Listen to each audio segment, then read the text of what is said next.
Personnellement, mes parents, ils avaient fait des couches lavables avec moi et mes frères et sœurs pour des raisons économiques. Puis à l'époque, il y avait une marque de couches lavables JO en Suisse romande qu'on trouvait. Mais il n'y avait pas vraiment mille choix possibles. C'était des grosses couches en coton qui faisaient vraiment ces gros popotins qui en ont impressionné plus d'un, je dirais, parce que ça, c'est quelque chose qu'on relève des fois des couches lavables. Et puis, on mettait soit des culottes en laine de protection, ou il y avait des sortes de culottes de protection en caoutchouc qui étaient vraiment très isolantes. Donc ça, c'est ce qui existait. Voilà, moi je suis dans les années 90 ou 90 pour nos amis français et belges. Et du coup, c'était une chance d'avoir cette transmission. J'ai eu un petit frère qui était quand même beaucoup plus jeune que moi, où j'ai vu mes parents le réutiliser. J'ai eu aussi des membres de ma famille, enfin des cousines à ma maman qui ont aussi repris le concept. Donc j'ai vu vraiment dans mon enfance l'utilisation des couches lavables. Donc il y a une transmission qui s'est faite. Ce qui fait que quand on est devenu maman, en même temps, comme vous le savez peut-être, on avait vu qu'il y avait un cours sur les couches lavables dans lequel on s'est inscrite ensemble. Pendant la grossesse. Pendant la grossesse, puis on est allé regarder. Exactement. Ouais, le cours, ça permettait d'avoir cette approche très concrète où la formatrice, elle a pu nous expliquer pourquoi, comment, combien. Elle nous a montré les différents modèles, qu'on vous expliquera aussi plus tard, leurs avantages, leurs inconvénients, et puis aller dans quelque chose de très concret qui nous permettait de se projeter réellement sur le matériel à investir et puis finalement avoir une idée voilà, d'acheter tout son matériel avant et de se dire qu'on allait pouvoir directement commencer. Ce qui était génial, c'est qu'elle avait en fait une vision très proche de la nôtre initialement. Sans qu'on ait une vision précise de ce qu'on voulait, quand elle nous a présenté un peu son idée optimale des couches lavables et comment elle l'avait faite, c'était une évidence pour nous deux que en fait, c'était la classe de le faire comme ça. Et on vous le présentera et vous verrez que ce système, c'est un mélange de connaissances en plus archaïques, ancestrales d'une certaine manière, avec des nouvelles choses beaucoup plus modernes qui rendent en fait le système beaucoup plus ergonomique d'une certaine manière, avec plein d'avantages. Ce sera vraiment le sujet d'une autre vidéo. Ce qui est aussi rigolo pour la petite histoire, c'est qu'elle avait présenté ce qui pouvait être compatible avec l'hygiène naturelle infantile que moi j'avais découvert à ce moment-là comme nom. Et je vous avoue que j'ai ouvert des grands yeux et j'ai trouvé ça mais complètement absurde. Je me disais, c'est quoi cette idée ? Mais vous verrez qu'avec le temps, j'ai changé d'avis. Il y a que les imbéciles qui ne changent pas d'avis. C'est ça, voilà, petite confession intime. Donc maintenant, on va vous expliquer après coup pourquoi on recommencerait à 300% et pourquoi on a en fait toute cette motivation à vous parler de ce sujet. Donc premièrement, notre première motivation d'investir dans des couches lavables, c'était la santé de nos enfants. Parce qu'il faut savoir que les couches jetables, on ne sait pas vraiment totalement comment elles sont composées et qu'il y a certains composants qui ont été incriminés sans que ça ait été scientifiquement prouvé, tous les éléments. Donc je ne peux pas vous donner des études en commentaire comme ça. Où ça a été remis en cause dans certaines maladies et voilà, entre autres potentiellement des perturbateurs endocriniens ou des choses comme ça. Consciente de cela, on avait un peu une petite réticence à se dire qu'on n'utilise que des couches jetables. Et connaissant les couches lavables, on s'est dit que ça vaut la peine de s'y pencher. Après utilisation, on a découvert qu'il y avait aussi pas mal d'autres bénéfices. Oui. Pour ma part, j'ai dû attendre un mois que ma fille elle ait les cuisses un peu plus rebondies pour pouvoir commencer les couches lavables, parce que c'est vrai que s'il y a pas, si les élastiques ne serrent pas assez au niveau des cuisses, finalement il peut y avoir des fuites. Mais par contre, une fois qu'elle avait le gabarit adéquat, j'avais vraiment beaucoup moins de fuites qu'avec les couches jetables. Dans le dos, avec les selles assez liquides des selles d'allaitement. C'était vraiment très efficace au niveau des fuites. D'ailleurs, je me rappelle que tu étais partie en voyage avec ta fille, tu devais prendre l'avion et tu avais mis une culotte de protection de couche lavable par-dessus une couche jetable pour être sûr que tu sois en mode anti-fit parce que tu n'avais pas envie d'en avoir partout dans l'avion. Ouais, et puis j'avais pris le parti de prendre des couches jetables pour le temps du trajet du voyage parce que je voulais pas m'encombrer avec des couches sales tout le temps du trajet. Mais par contre, je rajoutais une culotte de protection que je savais être étanche parce qu'à ce moment-là, ma fille, elle avait vraiment régulièrement des fuites et surtout des fuites de sel qui du coup salient tous les habits par-dessus. Alors bon, nos enfants dont on parle ont une dizaine d'années. Les couches jetables ont probablement encore évolué un peu entre deux. Peut-être que cette problématique est moins fréquente. On vous laisse à votre libre appréciation. Et il y aura des vidéos un peu plus détaillées sur comment faire quand on est en voyage ou des choses comme ça qui viendront dans le futur. Une chose qui est importante, qu'on a découverte aussi, nous on avait quand même envie de faire des couches lavables plus dans l'idée de pouvoir aussi avoir ce luxe de maintenir nos enfants plus au sec, de les changer plus souvent.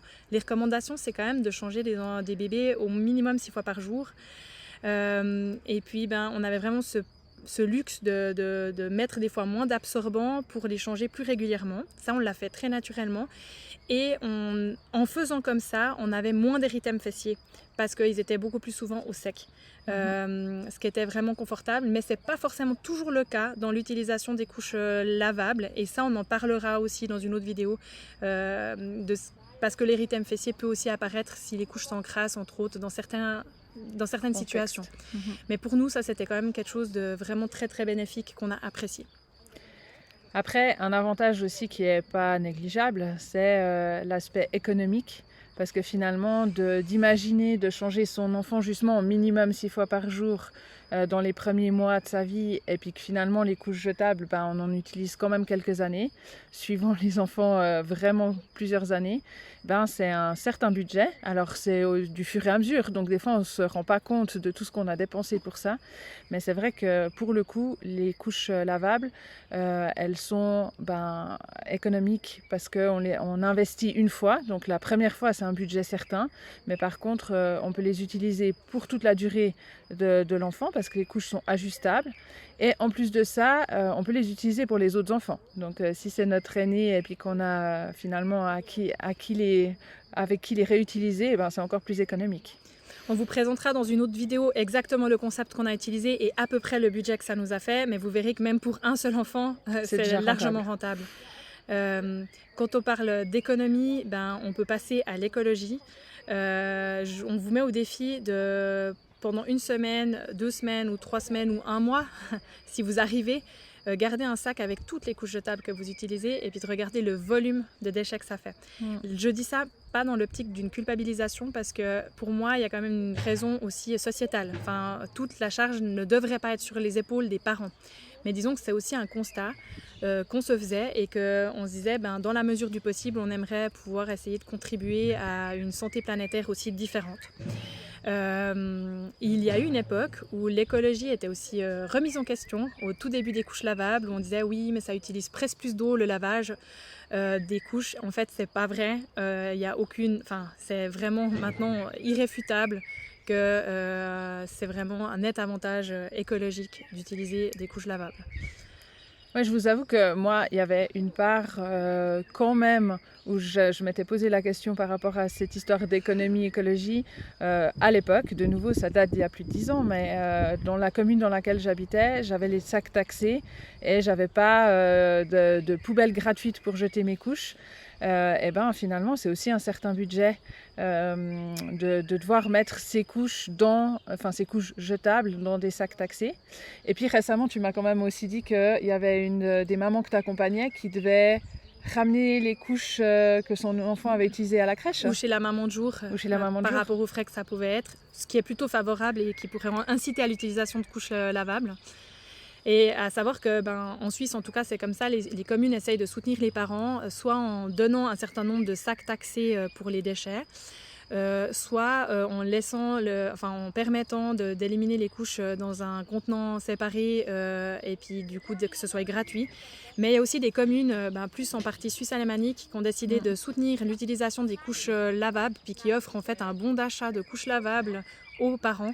Et puis c'est là où je reviens sur l'aspect que ça ne nous incombe pas qu'à nous en tant que parents et pas qu'à vous, mais qu'il y a aussi une réflexion sociétale à se poser. Donc toujours aussi en fonction de vos ressources, à prendre avec prudence et dans l'écologie personnelle, à prendre en compte également. Ce qu'on a bien aimé aussi des couches lavables au fur et à mesure, c'est que on a développé un lien peut-être un petit peu différent avec notre enfant aussi en communiquant autour de l'élimination. C'est venu très progressivement et il y a une vidéo sur l'hygiène naturelle infantile qui en témoigne déjà. Je vous en dis encore volontiers plus si jamais ça vous intéresse et on en parlera aussi plus. Mais de fil en aiguille, on s'est rendu compte que quand on changeait la couche, nos enfants ils faisaient pipi en dehors de la couche et qu'on a commencé à se dire si tu fais pipi en dehors de la couche, tu peux peut-être aller sur un pot. Et puis c'est plus tard qu'on a découvert qu'en fait c'était de la HNI, que je trouvais ça vraiment super bizarre au départ. Comme quoi, maintenant c'est moi qui promeut le sujet. Oui, effectivement. Et en ça, comme disait Devaki, le fait qu'on avait aussi à cœur de pouvoir leur garder les fesses au sec le plus possible, on n'hésitait pas trop à changer les couches, et que quand ils avaient fait un petit pipi et qu'ils manifestaient le fait de vouloir aller sur le pot, on n'hésitait pas non plus à se dire est-ce que je lui remets cette couche parce qu'elle est pas si mouillée que ça. On disait non, on change, et puis il pouvait être au sec, ce qui est quand même confortable dans ce lien avec notre enfant aussi. Par rapport à ça, ça a facilité grandement l'acquisition de la continence aussi chez nos enfants qui sont devenus continents assez rapidement. Ça, on en parlera aussi peut-être dans d'autres vidéos, ce qui est un net avantage. Mais par contre, parce qu'on avait cette démarche de les maintenir quand même le plus au sec possible, il y a des modes d'utilisation des couches lavables qui sont plutôt dans un système de pensée. On va essayer d'égaler un tout petit peu la couche de table en changeant l'enfant chaque 4 heures. Et d'expérience, je me suis aussi rendu compte que c'était pas anodin, que l'enfant il perçoit plus quand même qu'il est humide dans une couche lavable, sauf si c'est de matière synthétique. Et puis dans ce cas-là, il intègre quand même que c'est aussi ok d'être humide. Et puis je me suis quand même posé la question, et je suis pas la seule à me poser la question, à quel point ça peut aussi influencer dans l'acquisition de la continence. En tout cas, il y a plus ce signal de je suis mouillée, c'est nouveau et différent. Et dans l'acquisition de la continence, du fait que nos enfants ils étaient plus souvent au sec, et puis que de toute façon on doit laver les couches, quand on voyait qu'ils étaient proches de la continence, puis qu'on leur mettait un petit pantalon ou un collant et qu'il y avait un accident, qu'on lave une couche, un pantalon ou un collant, ça change rien. Et parfois on gagne vraiment trop en confort aussi avec les couches de table, avec une peur presque de l'élimination de nos enfants, et ça, à mon avis, ça a des effets secondaires non négligeables sur l'acquisition de la continence après. Et finalement, quand même, quelque chose qui nous a aussi motivés aux couches lavables, c'est que c'est assez fun. Il y a des couches vraiment super jolies. Même des fois, maintenant, je me dis que je regrette de ne plus avoir d'enfants à langer. Et j'ai plus de raison valable d'acheter des couches parce que finalement, elles sont vraiment super jolies aussi.